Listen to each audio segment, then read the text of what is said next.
This is a chest of doom. I have random things, part of an Elvis costume, garter armbands. I really want to be a old school bartender one of these days in a number, and I sometimes buy props and then come up with things to do. Bowling shirt, werewolf hand, caveman outfit, donkey costume. My dad is a postman. He probably wonders where those pants went. Tutu. This I'm probably gonna actually use and cut up to put facial hair on later. Oh God. This is one of my favorite costumes. We did the song Styx, Come Sail Away, and we were Vikings, and that was awesome. Pretty sweet. Guys, I love you all. Have an incredible show. June's gonna do 5 minutes. I get a little bit nervous before every show. I just want to get through the opening number because there's so much back to back to back. And I hope my hair stays on. My hair made me look like Phyllis Diller. Oh, I'm so nervous. I'm gonna vomit. We're gonna start. And let's go west on the count of 3. 1, 2, 3. Go west! In the beginning, God created the heavens, the earth, and Virginia West! Drag has nothing to do with sex. Drag is an art form. I'm trying to educate, but other people are up there actually being themselves. For me, drag has always been about politics.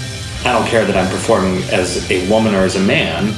For me, it's just performing. It's fun. I don't want to have to think about the fact that I'm trans and no one understands me. I just want to be on stage and have that moment to just express something fun and ridiculous and wear plastic pleather pants.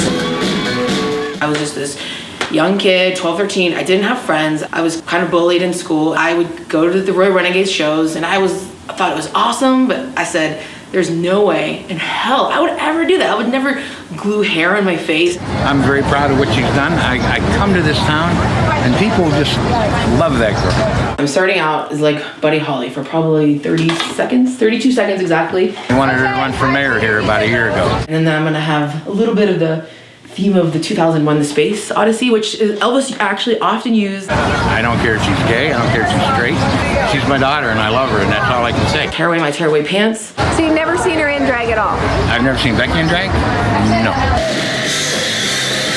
And yeah, like a man that could cook Swiss chard with the metrosexual super huggy dog. I would get crushes on boys, but then I would also get crushes on girls. It never really rang any bells to me for whatever reason. I couldn't separate my gender identity from my sexual orientation. I had never been told that they weren't the same thing.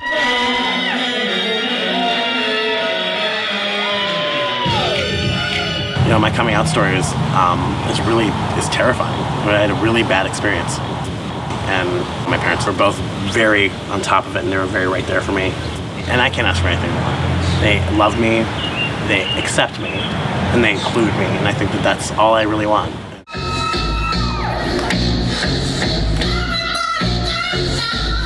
I have always thought about how much easier maybe it would be to be a guy. I don't really need to do that. I don't really want to. I just want to find a happy medium, and I found it. There really isn't a need for, we need to classify you. It's more of that kind of who cares. For some of the people who voted against gay people having the same rights as straight people in this state, all of a sudden are saying, well, why can't Julie have any time to stay home with your family when you had a baby? They have that feeling of like, well, I didn't know that was gonna happen. I would never want you to not be able to be with your son. A lot of people have never seen a transgender person.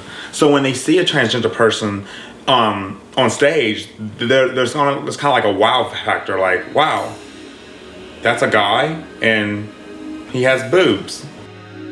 That was me back in the day. When people think of sex and gender, it's black and white. You are a man or you are a woman. People who don't follow those rules get pushed around, and it happens on the playground when you're 5 and it happens in the corporate world when you're 50. And for me, something like drag is a way to show the gray areas because it's not black and white. It's never been black and white. I think because we don't have children, our drag family, it's our chosen family. I mean, I wouldn't trade it for the world. Well, I'd give a few kids up for adoption, but I feel like I tell my mom a lot of things. I haven't told her that I get up on stage and wear pasties or wear fake, huge pubic hair, things like that, but... Oh, you're Just sprayed my back hair. No, I'm brushing your back hair right now. To be able to walk on stage and not really care what people think, that's an act of power. And it's so different from an experience of being harassed for intrinsically who you are. I think something drastic would have to happen before you would give it up. Like we get a child or something like that. I'm a trans guy. Like I want to be on stage and be seen as a male performer doing theater. Like I'm doing theater. This isn't drag for me. I dream of having the ability to impact people. I dream of being able to have that kind of influence. That's for the better.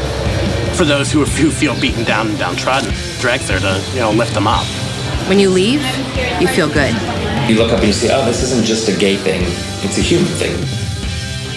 Who would have thought, like, Columbus, Ohio?